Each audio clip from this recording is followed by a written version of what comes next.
Hello, beautiful human. Corbyn Besson going to be on the show today, but I want to talk to you about sleep, okay? I love the mattress that I've been sleeping on for the last year and change. Oh, do ya? Yeah, it's called the Vibrasonic by Beyond Sleep. It has 6 subwoofers built into it. 6? Yeah, dude. So when I'm like watching movies or watching TV shows, I feel it. I hear it in a whole new way. Plus, it like makes podcasts sound different. It brings your video games to life. And this thing comes with an adjustable base, so it aligns for my spine. The memory foam knows my body. When I get hot, it gets cold. When you get yes, you get no? What? That was a Katy Perry reference. Ignore it.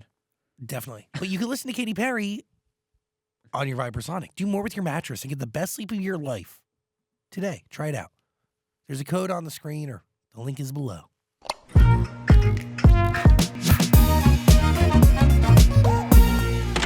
Hi, beautiful human. I'm Zach. That's Anna. Welcome to the studio for the first time alone. Like I'm talking to you in a non-social setting, just you and I.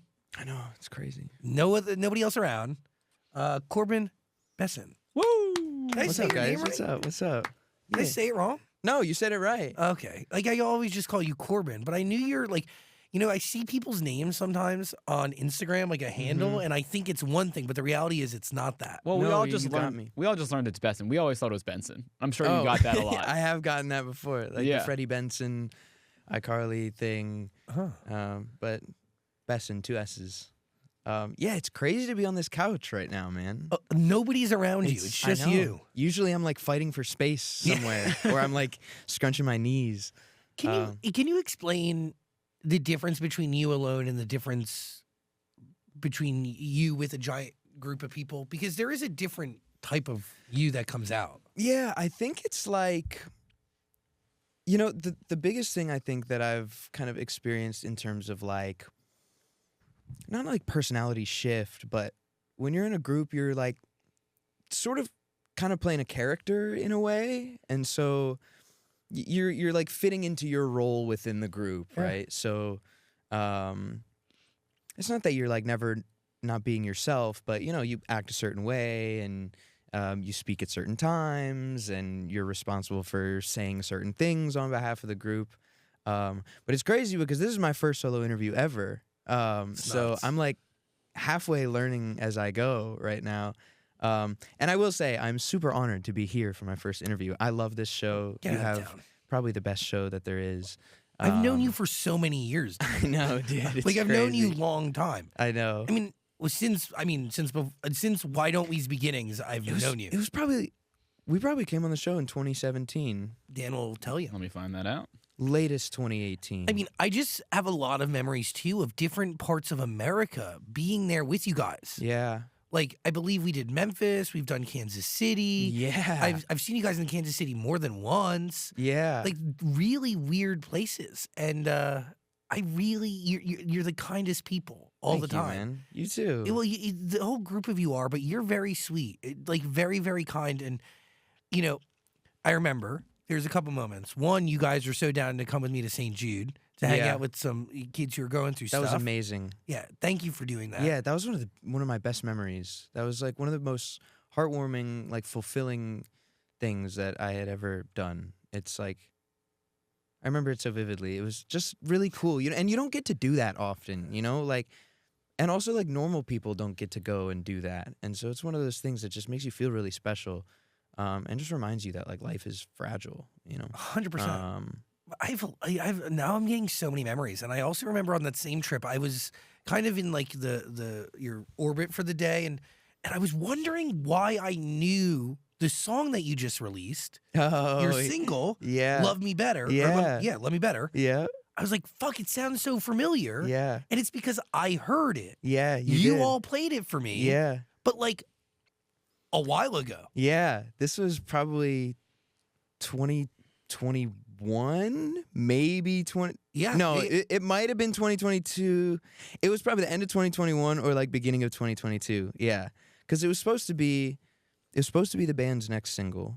Yeah, it had to have been. I remember this. Yeah, and we even like teased it a little bit in the last music video we dropped for the song "How Do You Love Somebody." We put like "Love Me Better" on the drum kit and like in duct tape. Wow. And so I like used that as like part of my teaser. But I wrote the song with Jonah and Daniel and a couple other amazing writers. Their names are Connor and Riley McDonough. They've done Glimpse of Us for Joji. They just EP'd Dove Cameron's album. They're amazing. And then Yake Eriksson, who's also amazing, does a bunch of the Ava Max stuff, Swedish pop writer. It's just really cool guys. And I remember that day I left the studio and I was like, man, this song just like really has something special. It feels massive and the message is really cool. And yeah, so it was supposed to be the next single, and everything kind of went down before we got a chance to put it out. But you guys had recorded it as a group, right? Yeah, we did. Yeah. So that version lives somewhere. Yeah, like when you take this song, it does like, live. how do you make a song that was once for everybody a song for you? Like, where does that even begin? Do you take the file that has everybody and just delete them? Do you start from scratch? Like, what's the process? No, the process here was, I mean, it was interesting because the song is like, it's a massive like pop anthem, you know? So it's like big gang vocals and heavy drums and it also wasn't the first song that I started working on for my album. But it was like deep in my notes app, and I was listening with my executive producer. His name's Rob Grimaldi, and we were going through just like all the songs that we could find on my phone, and we came across that one probably like 3 or 4 songs in. We had started like 3 or 4 other songs, and we were both like, wait, this song is kind of crazy. And like what I think was cool too was it had been buried in my notes app for a long time. Like I just kind of forgot about it and whatever. But the first time I heard it again, I was like, yo, this message lyrically is still so relevant to how I feel today. And the whole message of the song is, the underlying message is like about getting over or breaking free from a toxic relationship or like situation. And just like choosing to love yourself first. And so for me, like that message has remained relevant for quite a long time, at least since the pandemic started and all the stuff with the group went down. And I thought that having it be my first single, one, because I wrote on it, so I was able to pull it and have a sense of ownership over it and kind of make the decision on it. But also just that message I think is super important. And for me as an artist, it kind of begins to tell the story a little bit of just like breaking free and kind of the story of like starting a solo venture Totally. out of being together with someone or something, you know. And a part of that is having to love yourself and have confidence in Yeah. yourself. I think that's the first step to like real true happiness. And there was like this quote that I saw, and I'm gonna totally butcher the quote because they said it so eloquently, but it was like something along the lines of like, you have to live inside your own body and inside your mind for every second of the rest of your life. So like, why not like choose love, or choose to love yourself? Or they said it much more eloquently, but I remember reading that probably like 6 to 8 months ago, maybe a year, and I was like, yo, that hits. Hits deep. And it's true. And it's true. You gotta go to sleep, wake up, look in the mirror every day. It's like, I don't know, just like being the best version of yourself, or at least trying to. I think that's the first step, even maybe before loving yourself, is at least trying to, you know? But by the way, like the awareness to realize that you lack self-love is a huge one, and then trying to give yourself self-love. Mm-hmm. Yeah, it's a big one too. But it's a tough journey, you know? It's, Fuck yeah. It's like, Nobody wanted to be here. We didn't choose to be here. yeah, and it can be tough, man. It can be. I experienced quite a lot of that actually the past couple years, a lot more than I really have in my life up until this point. I mean, is a lot of that connected to what happened with the band? Like this idea that you put so much into something that, honestly, in that moment you realize isn't even yours. Yeah, I know. That was the craziest realization, was like, just like, oh, the fine print really says this. And I mean, it came down to just like, it ended up becoming very personal, and it it's honestly stupid. And by the way, if you're not aware, Corbyn was in Why Don't We, and Why Don't We doesn't exist anymore because you guys had to fight to get out of this management relationship that was incredibly abusive and toxic, according to your statements and words. Yeah. By the way, statements that happened on this couch and ended up into some fucking court of law because I got served 2 days after Christmas. I know, dude. Sorry about that. It's okay. I ride with you guys. I really love each and every one of you, and I appreciate you guys very deeply. You're good people. And I think at the end of the day, too, like, you guys are from different walks of life, and you all charted your own independent path. And I didn't realize your story until I actually looked at a brief that was just about you, and not you within the group. It was weird for me to see that brief for the first time too, because I didn't write it. I had a conversation with someone who's really good at writing those things, and when I read it back, I was like, oh, it's weird to. The weirdest thing is to be creating a world and living in a world now that kind of is all about me, when it's never been like that before. It's always been split, and I've had a little piece of it. And about something bigger than all of you to a certain degree. It was about what you guys gave to the larger entity. Right. And it just feels, although I will say, on top of it feeling weird, the past couple years have been very instrumental for me in terms of just I think self-awareness and just growth, both mentally and emotionally, and because when you're 17 to 24, huge growth, huge years for anyone. Dude, evolution, your brain is forming. It's in the process of doing shit that's gonna make you into a person. Yeah, and so those years, and me and the rest of the guys lived a lot of life in those years. So many highs, and towards the end of it, a bunch of lows. And so it was just this wake-up call of oh, life can happen without you even expecting it or having any control over it. Because that was really the truth here, was you guys were all still in the process of working towards your hit. You had so many incredible records. Dude, 8 Letters is so good. There's so many. 8 Letters is still doing really well, by the way. Of course it does. It's going to live forever. Yeah, I love that song. Trust Fund Baby, to this day. classic. That's a slapper, classic. dude. Lotus yeah, In is man. Lotus In is great. Yeah, That's man. such a good song. You have great music. Thanks. We tried. Well, I know. I said it. I'll say this again. I said it before. It's I've never seen a band work as hard as you guys and not have a fucking I know, dude. That was also weird. It was like we were the biggest band that not everybody knew about, but if you knew about it, you knew about it. I just wanted you to have a hit at radio, and you guys did so much radio. 8 Letters was close. It was really close. Why don't you think any of the songs kind of broke through and became that hit that you were looking for? I think because they want Love Me Better. Is that what it is? They wanted Love Me Better?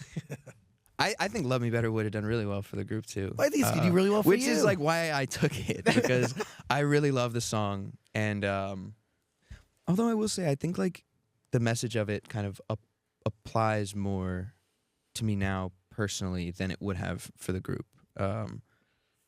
Song's about a relationship at its core. It's most relatable that way. But and what relationship do you apply the song to? Is it your relationship with the group? It's a little bit of everything, I think it's not necessarily my relationship with the group in terms of the other guys, but I think for me, it comes from a place of breaking free from a situation that was not treating me the way that I should have been treated. And so in my case, that's, the relationship with our management and the production company. And the song is just an anthem for me to just break free from that and love myself better and just do myself better than anybody else is going to do for me.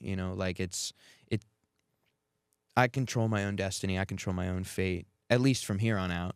And so it's just an anthem for that. And what I also love, and I haven't really touched on this before, is just the self-love, mental health conversation as a whole. I feel like my demographic is young to teenage to college women mostly, and their moms.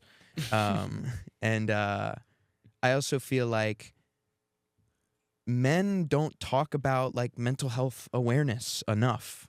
Duh. I feel like it's a huge problem, and it has been and probably will be for a long time. And I think over the years of meeting, I mean, we met probably tens of thousands of Why Don't We fans over the years, and just one of the like most repeated and biggest things we would always hear is just like stuff like "you saved my life" or like "you pulled me out of like this deep dark place that when I felt like I had nowhere else to go, like I came to you guys." And we just heard that so often, and so I know that like topic is very prevalent amongst my fans. And so I think just to open the year with a song that's like just got like a positive and inspiring message, and also to like be a male and like kind of initiate that conversation yeah. that I think is really important. Self-love isn't selfish, and people should be talking about mental health, because by talking about it, it releases and reduces the stigma. Yeah, man. And just a big reminder, you're never alone. We're going to put a link in the description for resources if you ever feel like you are alone. But know that like it's not the case. Ever, ever, ever, ever. The 2 or 3 songs you had previous to this one, or you had done, were they songs that you had for Why Don't We, or songs you just created from nothing? Songs created from nothing. So what is that like to just create something from nothing alone? Dude, it's so it's really cool. I will say it's really cool. It's I've really had to like dig deep down within myself to like find a place within myself that felt super authentic, because you know, the transition of like being a piece of something to like being the whole thing, it was a tough battle for a while, also while battling just the 1-2 punch of COVID and lawsuit. It was just like, oh man, like how do I even gather my senses now? And again, not just a lawsuit, but like a very long lawsuit that resulted in you guys not even being able to work at all. Like, I know. And it was sad because like you'd come on the show and think you'd be able to release a song, and then you weren't able to release a song, and then you think you're gonna be able to go on tour, and then you can't go on tour.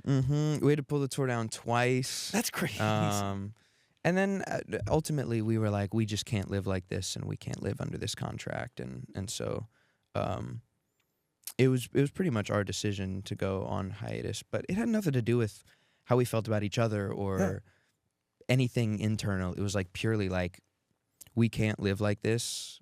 We can't afford to live like this. Well, it was And, essentially you're creating something while somebody who hates you has every bit of control of it. I know, it's so crazy. The It was music nuts. industry, man. It's so crazy. Yeah, you just got to read what you sign. I know, dude. But it's hard. Like in that moment, like, you know, it's not just you, it's the collective group, right? Yeah. Like there's 1,000 things at play there. And you'd think that like after you had some success, that things would change. You would, you know, renegotiate or have some leverage to renegotiate. But like honestly, it all happened really fast. Like it was like all of a sudden one train track came loose, and like it was pretty unpredictable. Do you guys own any of the Why Don't We brand, or is that not yours at all? Not at the moment, no. Wow. Well, I would like to understand, like, even how you got into Why Don't We, and that's not something I really fully understood until today. So you you get a guitar for a birthday, right? Yeah. And yeah, you listen to a bunch of people growing up, but Justin Bieber changes your life. But I can make the case that even the song that we're listening to, "Love Me Better," doesn't it give rock energy, or am I like dumb? Well, yeah, but as we're like towards the end of Why Don't We, they were becoming more of a rock band than a pop band. So it makes sense that that's the direction of the song. And what I think resonated with me personally a lot about the song is it has those like big energetic guitars, and it's got that like aggressive rock energy. But the drums are like kind of hip hop influenced, like pop drums, you know? It's like trap hi-hat and like your classic clap. Kick is very thumpy, and there's like thumpy 808s underneath that kind of bring it a little bit more hip hop, urban pop, which is like a lot of the stuff that you'll hear on the next stuff that I'm dropping afterwards is just like big focus on hard hitting drums and like thumpy low end, partly to like contrast my like airy and like bright tone. Cool. Oh, interesting.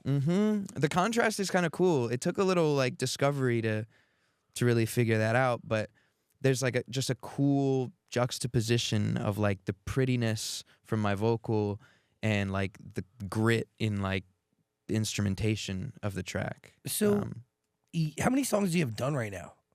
I've probably done probably like 6 to 8. Okay. A bunch like unfinished, but I get super picky, so it's partly my fault. So what are you doing in the room now that it's just you? Do you bring in writers? Will you come in with an idea? Do you write to production? What's the flow? Yeah, been working with a bunch of different writers, and actually my living situation is pretty cool. I live with Eben, who I think you guys know. Course. You know Eben. Still live with him. We've been living together for almost 5 years. He's a good guy. And yeah, I love him. And then I live with our newest roommate is this kid. His name's Alex Schwabel. Why do I know that name too? You might. He's like this like secret weapon producer. He's 23 and he moved here from Nashville, and just like secret weapon type of guy, super sick. And so we have a studio, and then I live with my 2 high school best friends, which is really cool. So we got 5 dudes in a house, and it gets rowdy and it's cool. But we turned the dining room into our studio. Of course, that's where all studios should go. The dining room. Yeah, come on. We put like all the like soundproofing on the walls, and we have like we got a Mellotron in there. We just got a Prophet. We got like this old like 50s organ. Oh, sick. We have like a 1930s Remington upright piano in there. Oh, what? Yeah, our neighbor was giving it away. They like put it out on the street, and we were like, "You guys don't want this anymore?" And they were like, "No, we're giving it away." And the junk people are coming in an hour, so if you want to pick it up, now is the time. That thing weighs like 1,000 pounds. Yeah, but you figure it out. Bro. You've been going to the gym? Yeah, I mean, yeah, I have. It clearly wasn't enough, though, man. It took all 5 of us. Like, oh my God, I can't even explain to you the strength we had to muster to lift this thing. And we could only get it like 2 inches off the ground. 5 guys in the house, and we're all 23 and older, and like 4 of us work out. It's like, you would not believe how heavy this thing is.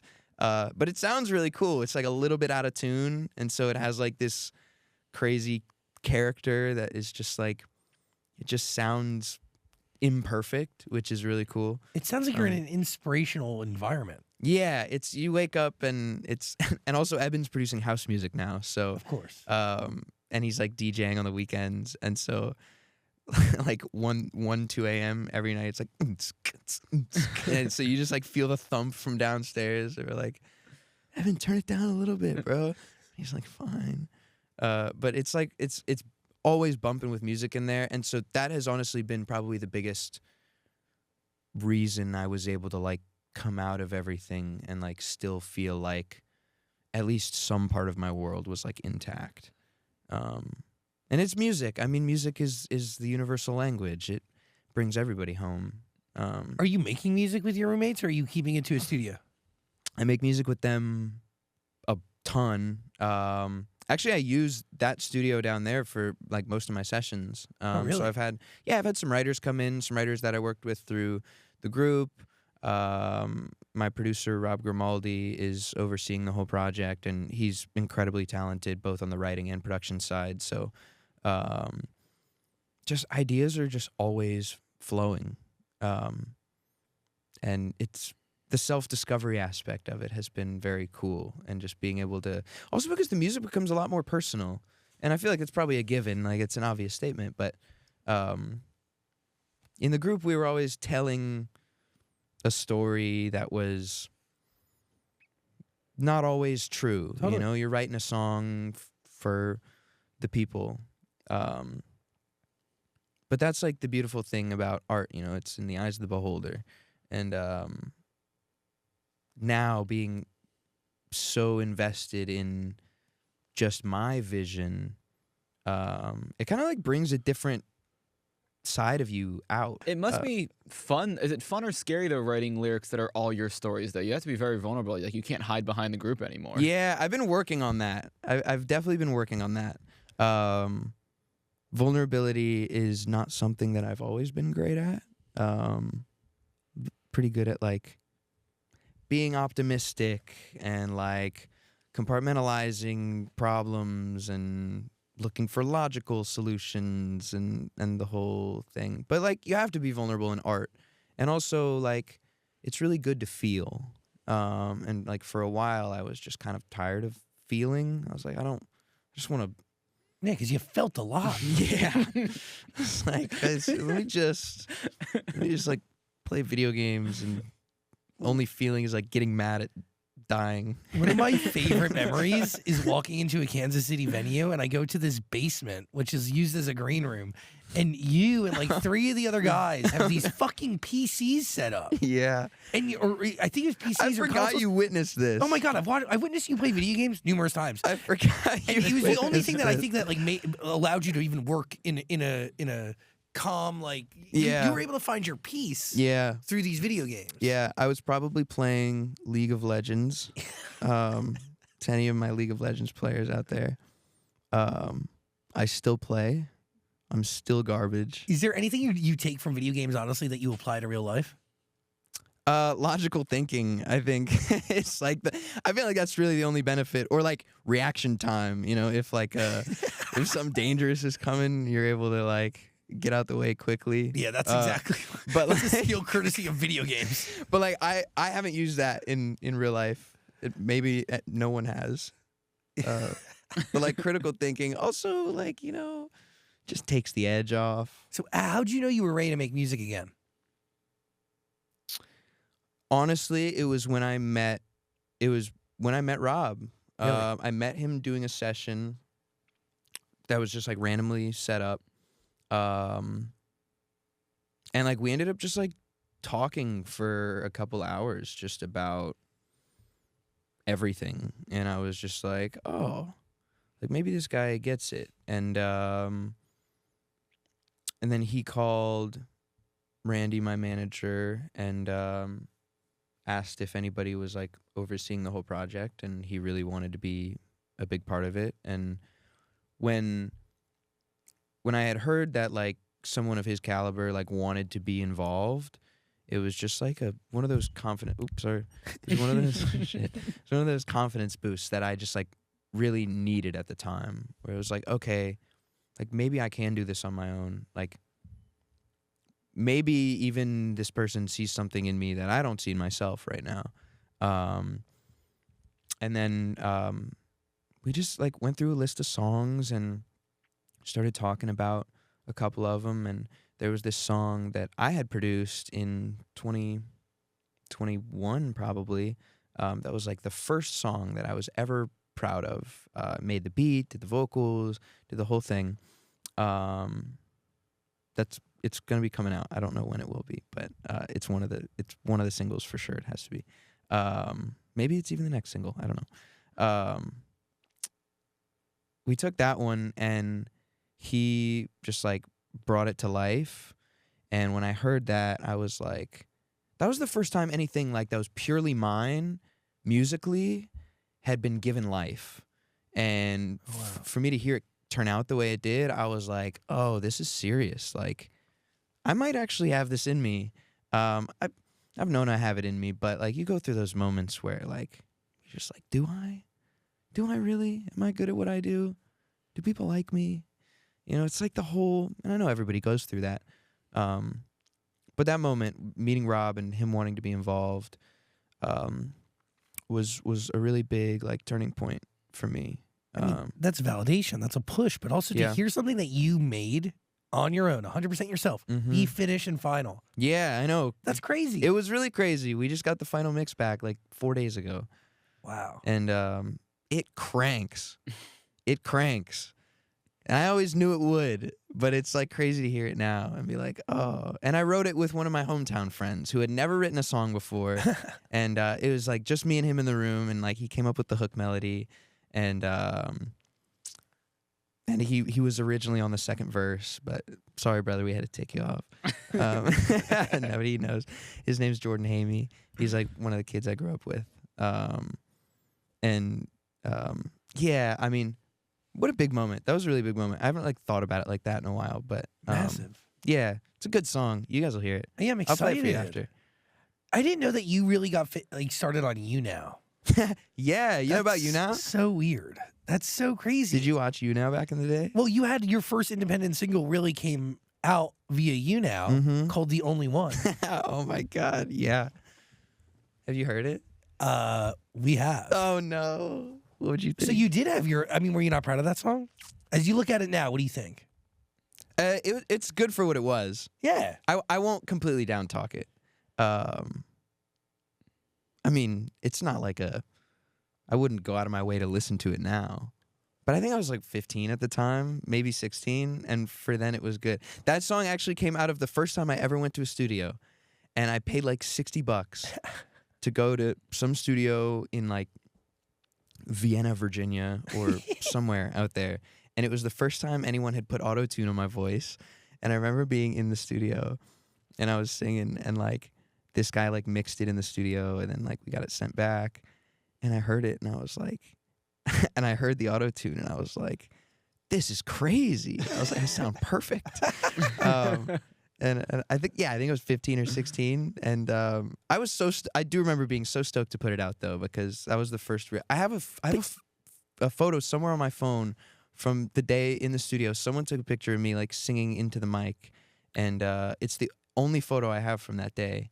But I got to see if I can find it. That's special. But you wouldn't have gotten to that studio session if you hadn't played guitar over Xbox Live, right? And gotten support from people on the platform. Right. That's crazy. Right. I'd go in Call of Duty lobbies and like in like the most toxic lobbies in all of gaming, and I would sing like Bruno Mars. And it was like kind of on brand because the song Grenade. But I would sing like Just the Way You Are. And like sometimes people would tell me to shut the fuck up, and other times people would be like, yo, like, why are you actually kind of nice? And I was like, I don't know. And then a couple of my Xbox friends at the time like told me that I had just like kept telling me I had a good voice, and I was like, I don't even. And now that I'm thinking about it, I don't even know why I started singing on Xbox Live. No one had told me I had a good voice before that, so I don't know why I started singing. Something in me just knew. But you'd been playing the guitar, right? Like, yeah, you I had play some guitar. musical I play guitar. inclination. It was probably just because of Bieber. I mean, your YouTube page is still all covers that you've done from like 5-6 years ago. I know. I gotta update it. Yeah, I gotta update it badly. Gotta put some new stuff up there.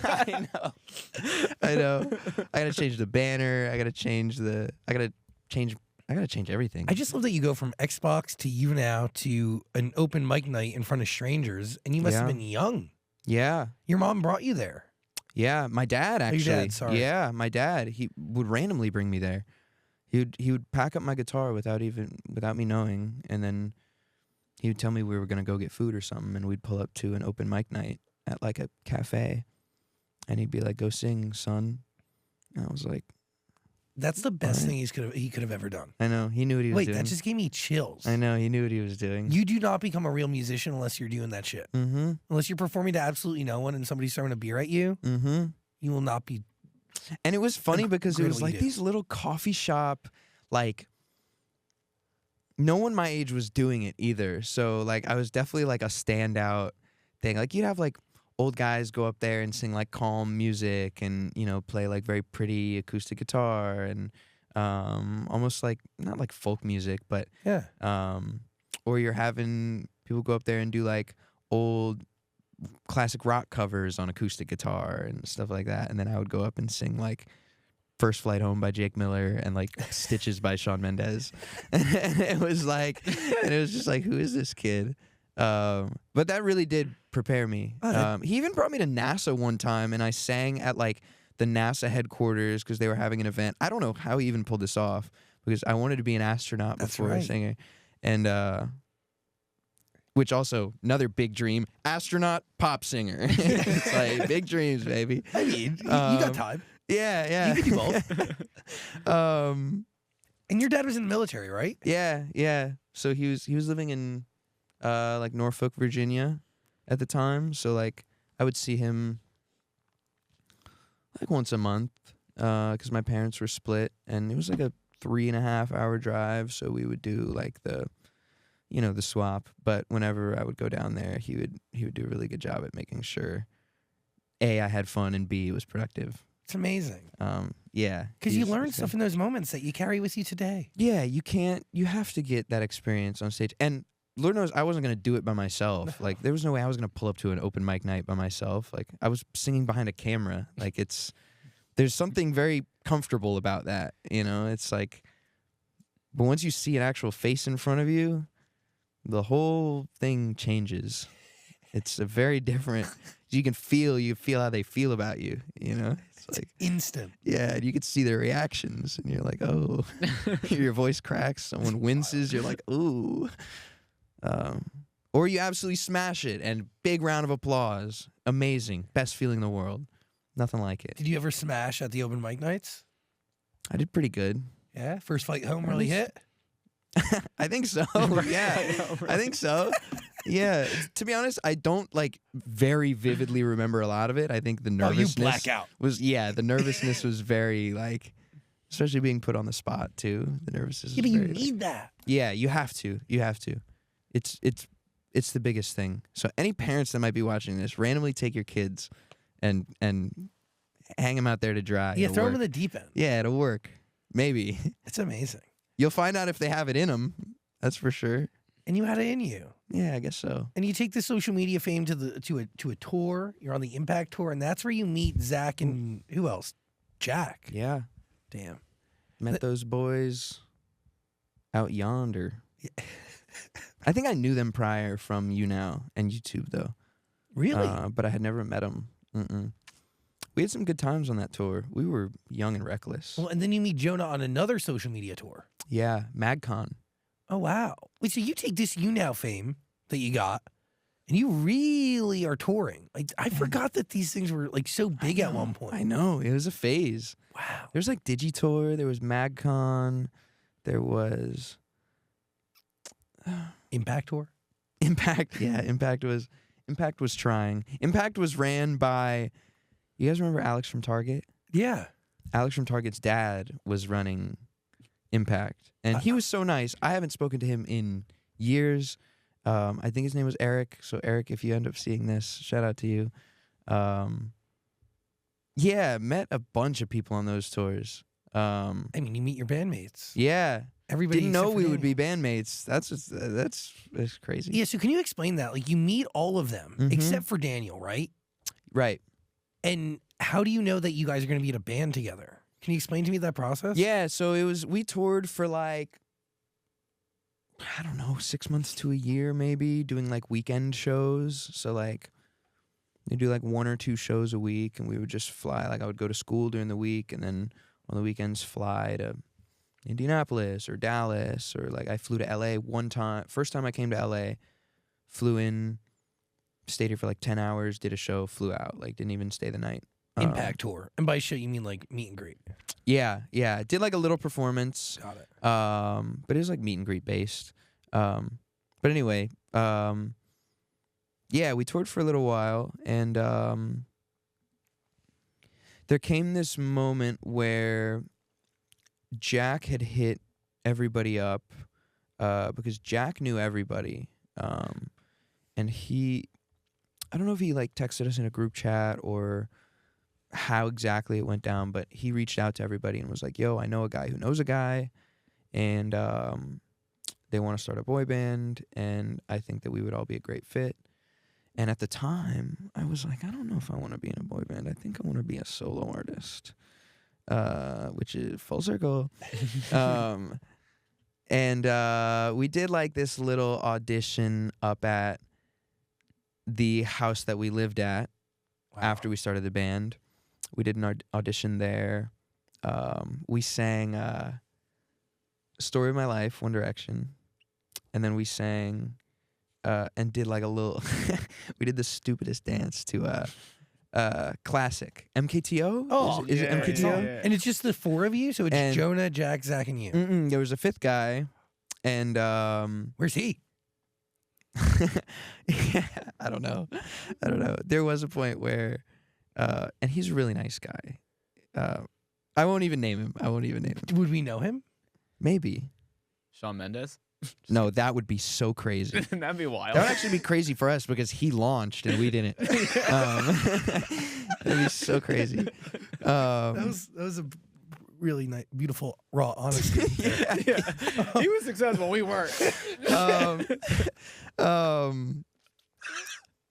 When I hold this, can you hear this? No, you're fine. Okay. I think there was a point where, and I did feel bad because I know he knows he made a mistake. Because there was a point where we were doing really big shows, and he was working at like Olive Garden or something, and I was like, oh. But super, super talented kid. And what Did he leave or? I think it came down to contract issues and like I think his parents got very involved, and I think he was like pushing for like solo clauses and wanted to be able to do his own stuff while the group was happening, and so I think it just came down to like it seemed like maybe his focus wouldn't be entirely on the group, and like if we're gonna be a group, we need to be one unit. Fuck yeah. And so I don't know whether that was his decision or his parents, but I do remember like there was like a week of time where the whole thing was like on the table, and it was like it got to this point where it was basically called off, and so we were all at home like, man, this sounds like such a huge opportunity, and like now it's just like taken off the table. Like there's huge names involved here, and so Jack called Daniel, and what was Jack doing? I don't know, dude. He was just Orchestrating this whole thing, networking. Just networking. I don't even know how he knew everybody. He knew Zach and I from Impact.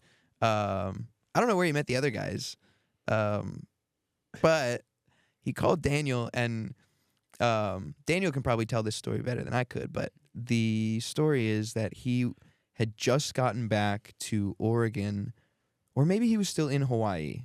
He was on a Hawaii trip, and his phone broke because he took it in the ocean. And he went to get a new one, and as he's walking out of the Apple store with his new phone, Jack calls him and tells him about the boy band opportunity. And this was after our audition and everything, so we were kind of scrambling. Like we were like, oh, we need one more person to like really make this happen. And I mean, it just turns out that he was just the perfect fit. Like, what are the odds of that? But he picks up the phone, says sure, and then less than a week later, we signed the contract. What? And then we moved to LA. We moved to LA 2 days after we signed the contract. That's crazy. Yeah. So it all came together like very. We kind of winged it a little bit. It worked though. Yeah, until it didn't, but it worked. Yeah, it worked until it didn't, as most things. But that's okay. Yeah. Because at the end of the day, you guys live the most life. You experienced most. You accomplished a shit ton. Yeah. You changed a lot of lives, including your own, in the process. And on top of that, you have a fan base and skills and an expertise that would only be in your possession because you were in this group. Yeah, right. You can't look at it and say that you made a mistake at all. Hell no. I would take none of it back. I wouldn't trade any of it for the world. It was one of those things that like I just remember like basically pinching myself every day. Like by the time I was 20 years old, we had seen the whole world twice. It's like that's the craziest thing. It's like just one of those things like you never think it'll happen to you, and then it does. And then you just live in it. But a lot of responsibility comes with it too, man. It's like, it's one of those, I mean, the music and entertainment industry is like that, though. It's very glamorous from the front. But there's like a lot of stuff that goes on. And I'm sure for you guys too, like, there's just a lot of stuff. A lot of stuff that goes on. Can you explain to me the responsibility? Just like people look up to you. You know, and so the responsibility to be an example and to do good and to be good and to speak well, and also just like family responsibility. You know, you become the breadwinner, and you take on the responsibility of like making sure everyone else is okay. And for us, like we were all very, very young when that happened. And not that it's a bad thing, but it's just like another thing. And also just the responsibility to be professional, and, you know, people are spending a lot of money on you or putting a lot of money behind you, and so a lot of risk involved, and you got to perform, and also just like being on everyone else's time, kind of. That's like one of the big difficulties, I think, of being in music or being a celebrity in general, is just like, for lack of better terms, like selling your soul to the public, or selling your privacy. You know, it's one of those things. It comes with the job. You sign up for it.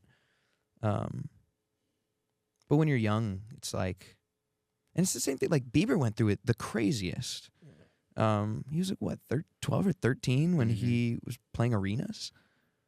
It's like, how do you even conceptualize that? But are you taking any of this and putting it into the music you're making now because it is solely the stories that you want to tell? Yeah, a little bit. No, not even a little bit. All of it. It's all. Some of it is still storytelling. I mean, it's not like every single word from every single song is like coming from a specific experience in my life. And part of that is because like not all of it's relatable, and like also like I want to make good music that's fun to listen to as well. As much as music is personal, it's also an experience, and it's also open to the interpreter how personal they want it to feel for them. So like I want to make feel good music that's just easy to listen to and good lyrics, and but there is some stuff that's like definitely deeper and like a little bit more, not like painful, but vulnerable, just like vulnerable stuff. And you talked about light, airy vocals attached to like really intense production. And yeah, there's some of that. That's like one of the big motifs, I think, of all the music that I've been creating so far. But I just love pop music, man. I just want to make big pop records. And I feel like nobody ever says that anymore. Also, nobody limits themselves to genres. So yeah, you know, and thankfully, pop is like the widest description of a genre ever. Pop is everything. It is really. a multi-genre format. But when I think of a pop song, I think of like "Into You," Ariana Grande, or like what's like another massive pop song from? Give me another Ariana Grande record. No, I don't know. And Taylor I mean, Swift, Blank Space. There's so many. She's the queen of it. She's the queen of it. You're gonna like the new album. And have you heard some of it? I've been listening to it every day since maybe, I don't know, a long time. I listen to it every day. How good is it? It's a masterpiece. I don't doubt it at all. No, it's really good. I don't doubt it at all. You're going to love it. Everyone's going to be fed. Yes, and threw me for a loop. So good. When I heard it come on, I listened to it for the first time, and it's got the little vocal chop thing, and then it comes in with the clap. I was like, okay, where's this going to go? And then she's doing like her like whistle tone, ad-libs. And then everything comes in full house beat. I was like, yo. I just love that you shouted out Ari and Pure Pop Records. Again, nobody does that, right? No, everybody's like, I want to make what I want to make. I don't want to make. Yeah, make music for me, man. And I'm like, I love pop. Pop You know music what? is cool, When man. Justin Bieber releases these huge pop songs, I'm like, that's what I like to hear. Yeah. Oh, Somebody to Love, Justin Bieber. So Yeah. good. One of the Beauty and a Beat, Justin Bieber. So good. I listened to Hold On the other day. That song is incredible. So good, So man. good. So good. Water, love water. Water by Tyler? Tyler. Oh, no. Wait, what's that? I mean, that's a great song too. Yeah, Hell yeah. baby, swing. Wait, great song. What's Makes the me wanna Justin twerk, Bieber dude. "Ma" song? Mo? Oh, Justin Bieber and Mo. Yeah, what is that? Oh, is it Cold Water or Yeah, Let Me Love You? That's Cold Water. Cold Water with sorry. Major Lazer. Yeah. Yeah. It's a really good record. I love that song. I love that song. His voice sounds so good on that record. It's so good. Whatever they processed his vocal with, I'm trying to steal it. Butter. So good. By the way, you can listen to Corbyn's music. It's waiting for you on Amazon Music. Mm-hmm. It sounds really good on there. Crazy to say that like it's your music, Corbyn's music. There's only know, one dude. song there waiting for you, but we're getting there. Mm-hmm. It's the debut. It's just the start, man. I really want this year to feel like I went from 0 to 100 real quick, because it's just been a lot of waiting time. I mean, we had to wait out our contracts, and it was really all that we could do. But I want people to feel like they're getting more than they're giving, because our fans have been giving to us for a very long time. They're such a beautifully dedicated group of people. They're the best, man. They're the best, and they have stuck through so much stuff, and have been die hard. And like you don't find that everywhere, man. And like I'm so blessed to be able to start my solo career even in a place where I already have a foundation and there are already people waiting for it, because it's really hard to do these days, man. It's just music is saturated. You know, it's hard to stand out and be original and have people care about it. Also because like attention spans are low these days. Even my own, even. I find myself just being impatient with the world around me. Not really with people, but I just want things to be done quickly, or want that next hit of dopamine, or so it's hard and to like really buy into something and to stick with it. And so to all the fans watching, thank you. I love you so much for it. And yeah, I want this year to just feel like flying down the highway with your windows down. Not a car on the road. Does that include tour though? I hope so. Are you gonna dance? What are you gonna do? I don't know yet. I don't know yet. I kind of want to dance. I think it'd be cool. I think like, I mean, you've seen us dance before. It was never our strongest. No, but it was never our strength. It definitely also wasn't the focus of the show either. Yeah, right. So. It was the big giant LED wall behind us to pull your attention away. I like this set though, where like each one of you were on like your own little pedestal. Oh yeah, yeah. I've seen so many iterations of your miss show. those days, man. Does any part of you want to finish what you guys started? Because like Yeah, it of course, it didn't end the man. way you wanted it to end. Of course, It probably man. shouldn't have ended. It shouldn't have. No, it definitely shouldn't have. So weird. Man. You put in all this fucking work. I know, and we were about to do the biggest tour of our lives, and but you know what really was the kicker was COVID, and that's like the one thing, like a global pandemic, like right when you're about to hit your peak, is like. If there's a list of things that you would hope wouldn't happen for the music industry, that's literally at the top of the list. Totally. For every artist at the time. There's a second punch around the corner. You know, we just got hit with the jab first, but the right hook was being charged up back there by our production company. But it's wild because I remember you guys doing our show in COVID, and we had singles coming, and then everything hits the fan very soon after, and then you come back on the show, and thank you for letting us come on the show then. Forever. But even then, you guys were still planning on releasing music. I know. And then there was going to be a tour. I know. And then it was crazy. It's you know, I think we would be stupid not to come back to it in a couple years. I think it's hard to speak on because the lawsuit's not resolved. Focus on the present and focus on what you got going. Yeah. You'll get to it when the time is right. Yeah. And the people are waiting for it. The people really want it. And I mean, I just hope One Direction doesn't come back before we do, because then we're really screwed. But no, I think now really feels like my time. And Daniel's already started putting out music, and people have been really, really excited for his stuff. And music's great. I'm up next, and the rest of the guys are working on stuff too. So we don't speak every day like we used to. You know, still boys. Like we've been through hell and back together. Yeah, what is that relationship today amongst you five? It's good, man. It's friendly. But there's I mean, I would be lying if I said there wasn't that like weird disconnect where like when we officially had to announce our hiatus, it was almost like it kind of happened so fast that it's like it wasn't real, but it was, and like no one really knew how to feel about it because it was this big like official announcement that like right now we're not going to be putting out music together as a group. We're like basically not a group right now. We all live in different cities, all in LA, but we don't live together. So like for a little while it was kind of awkward. It was just like no one really knew how to feel about the situation, but There was never any just like bad blood. It was never like weird in a bad way. It was just weird in a weird way. Of course.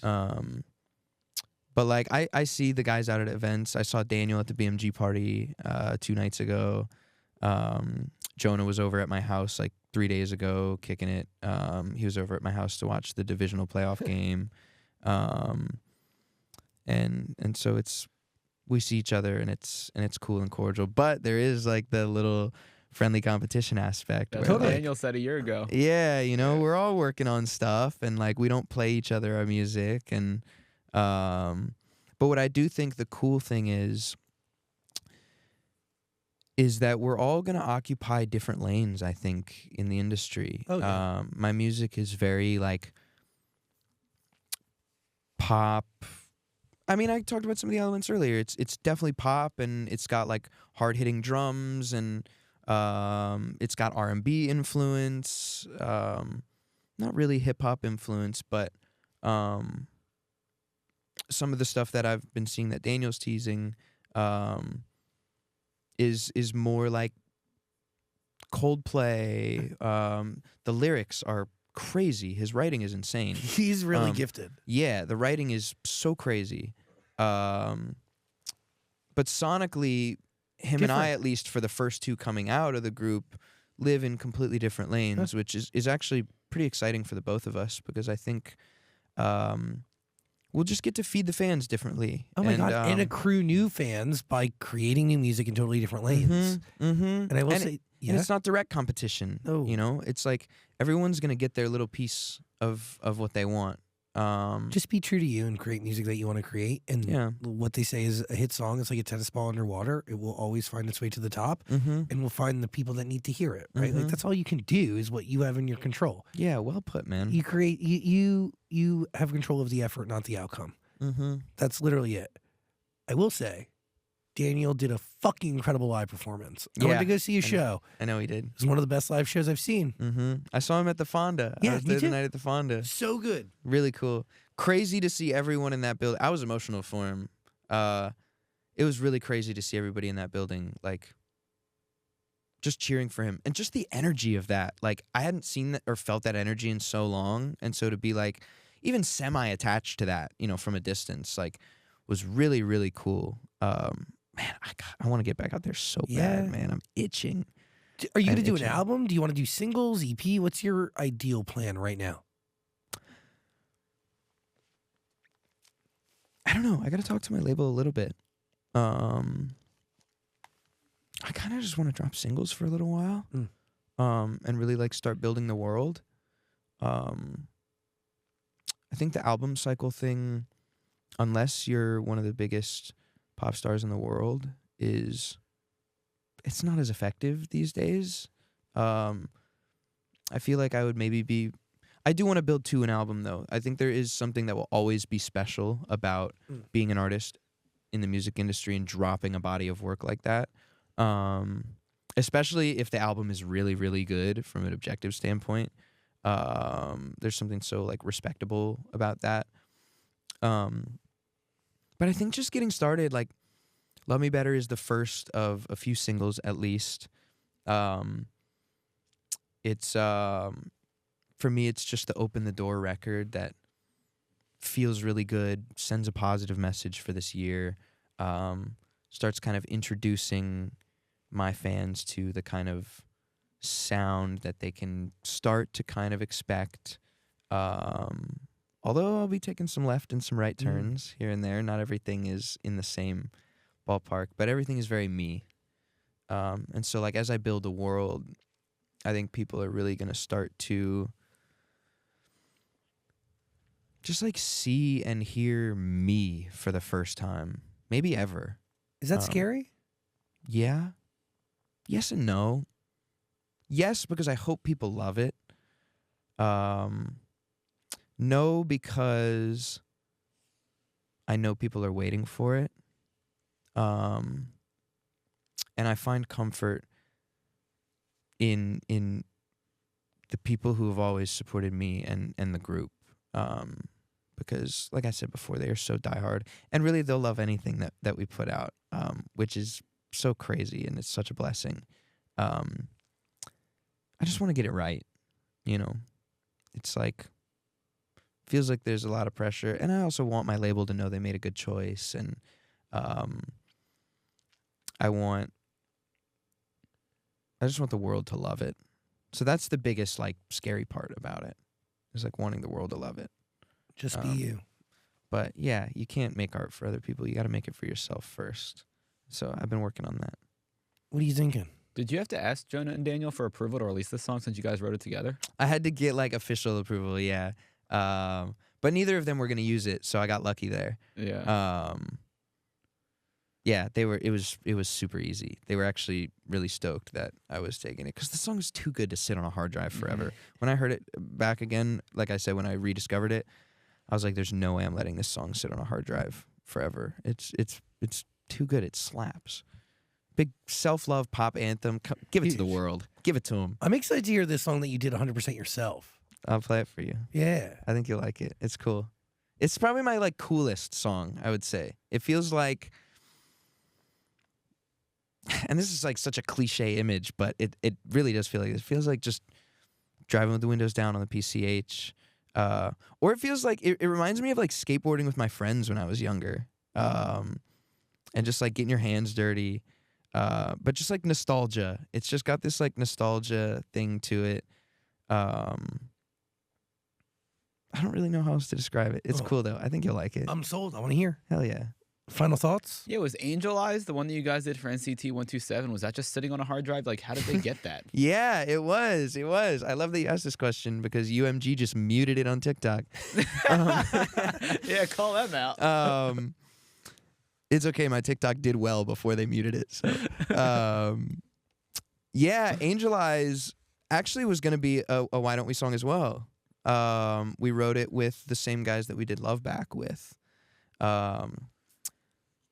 They're awesome, by the way. They go by J Crew. It's 4 guys. All their names start with J. J Crew, nice. So fire.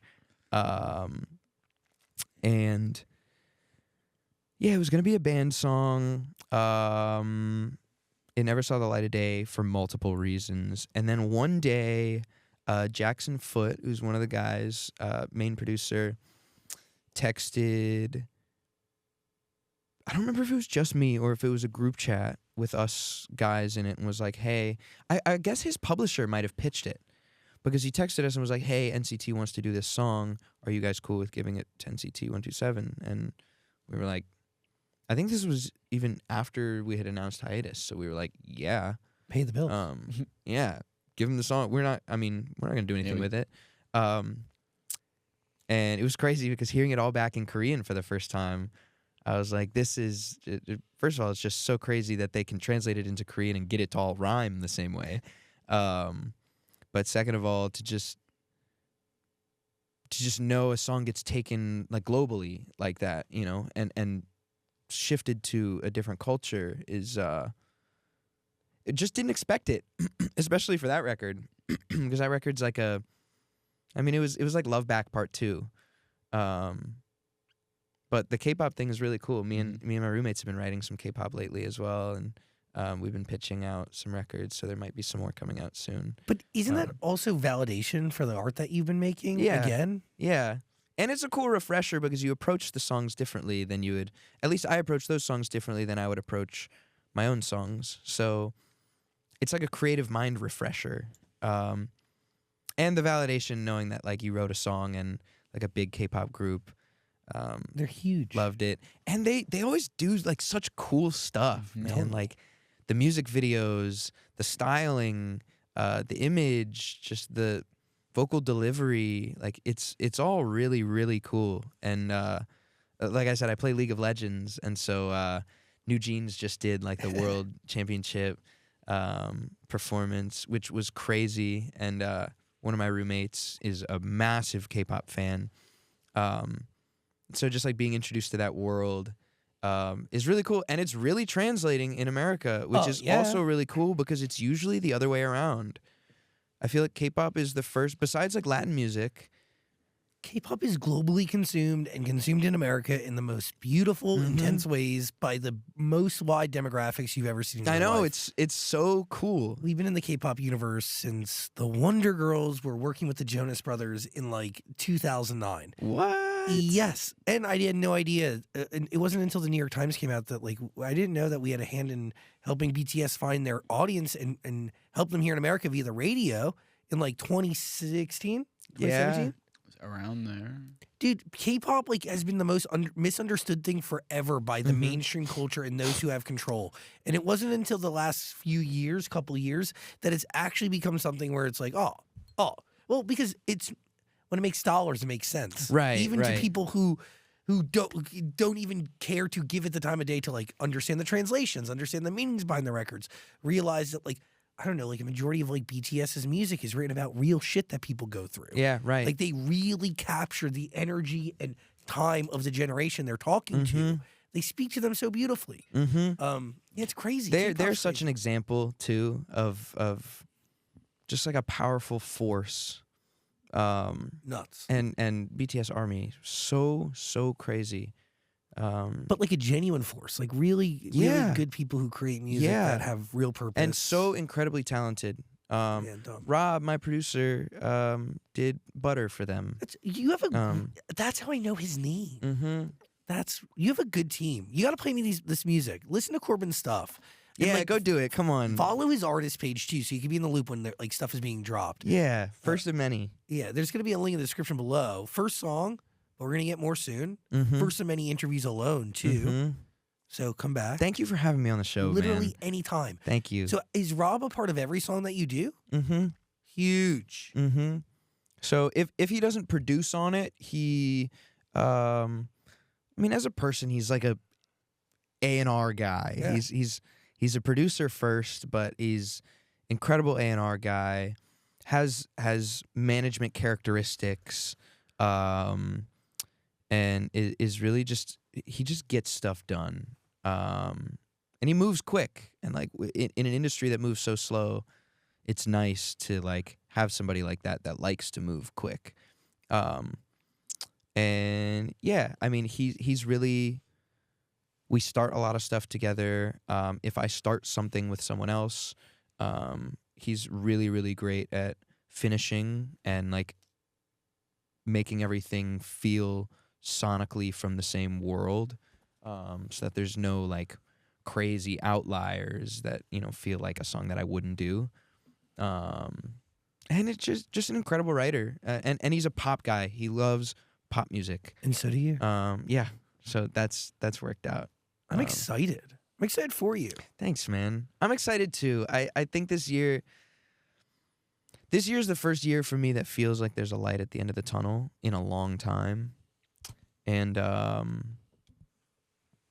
it's kind of weird that it's just getting started. I don't know. It feels like because I have been waiting for a long time. But it is weird to like be sitting on the couch right now talking about it all for the first time. What does that light at the end of the tunnel like look and feel like for you?